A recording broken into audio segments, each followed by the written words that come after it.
Welcome to one in a series of training videos developed to assist Oklahoma Conservation District staff and directors in learning more about particular aspects of their job duties. Today we're going to go through the process of how to properly assemble a district reimbursement claim. District reimbursement claims are for salary and operating expense items. Claims for cost share, special agreements, and watershed operation and maintenance are done on separate claim forms. To get started, we're going to need the following items: the reimbursement claims checklist, the list of 2-digit item codes. Make sure you have both pages of this list. Completed payroll worksheets, completed timesheets, copies of paid bills, proof of payment of taxes, the OSF Form 3 reimbursement claim, and the current allocation sheet. This came via email with the fiscal year allocation memo. If you need any of the forms or lists, they are all available on the OCC website. Please be sure that you're using the latest version of the forms, which are always available on the website.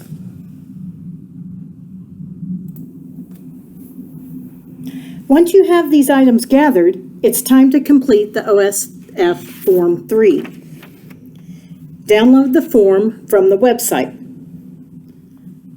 Type the district name and federal identification number at the top of the form. List salary items first on the claim. Use the item code that is listed on the allocation summary the district received in July, along with the fiscal year allocation memo. For this example, the salary item code is 1. The description of the item should be District Secretary Salary, August 2020. The amount claimed should be the amount listed on line 20 of the payroll worksheet. Non-salary items are listed next on the claim. These are done by placing them in ascending numerical order. For this example, the district is claiming reimbursement for their PSO electric bill. The item code is 80. The description of the item is utility, electric, followed by the month and year of the invoice. The amount claimed should correspond to the amount listed on the bill and/or the invoice.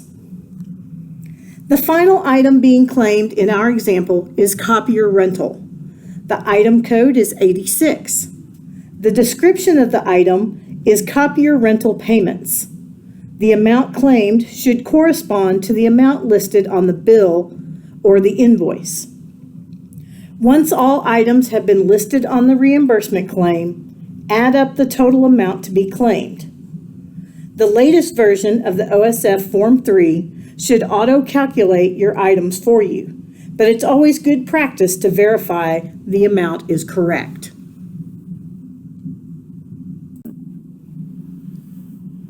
To finish assembling the claim, the following items should be paperclipped to the claim form in this order.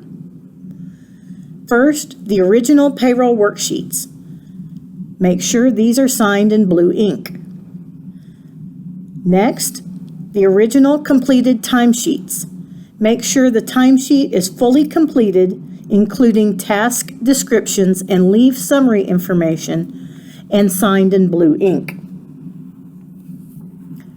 Copies of invoice or bill for each non-salary item listed.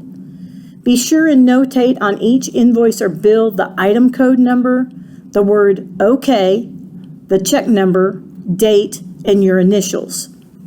If the item was paid by EFT or credit card, you should notate that it was paid by EFT or CC and include the transaction confirmation number or a copy of the payment confirmation.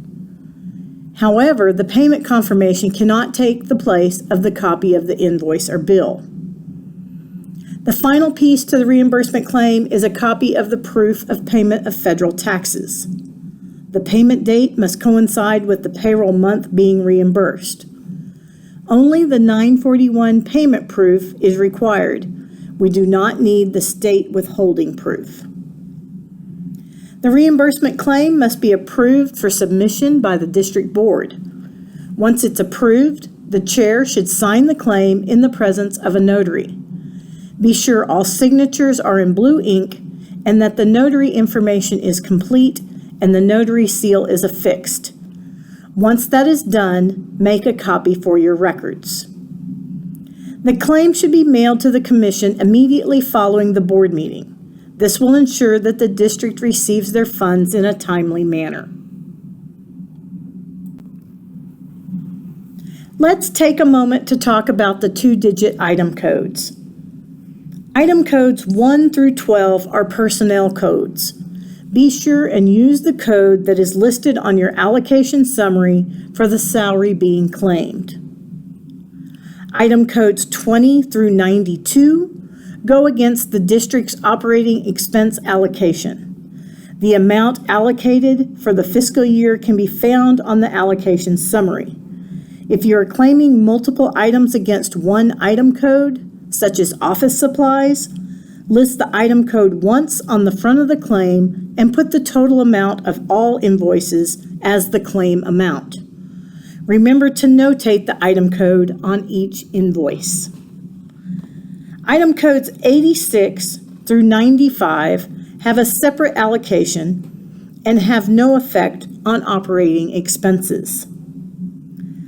Item codes 87 through 99 can only be used if prior approval has been received from the Commission for reimbursement.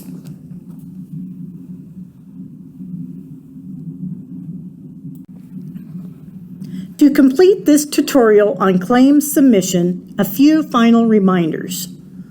Make sure that 1. The timesheet is fully completed, including task descriptions and leave summary information. 2. Salary items are listed first on the claim, with all other item codes in ascending numerical order. 3. There is a backup document with proper annotations for every item listed on the claim. 4. The claim form, payroll worksheets, and timesheets all have original signatures in blue ink. 5. No staples have been used. 6. All pages of the claim are full-size sheets of paper, 8.5 by 11. 7. The month of the payroll worksheet, the timesheet, and the 941 payment proof all coincide. 8. A copy has been made for your office files.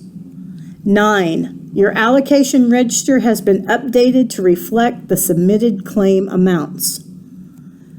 Please do not include attached to your reimbursement claim any NRCS performance worksheets, pre-claims, copies of checks for paid bills, leave forms, or any other extraneous items.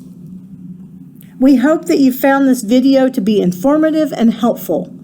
We look forward to providing additional tutorial videos on various topics. If at any time you have any questions, please feel free to contact us here at the Conservation Commission.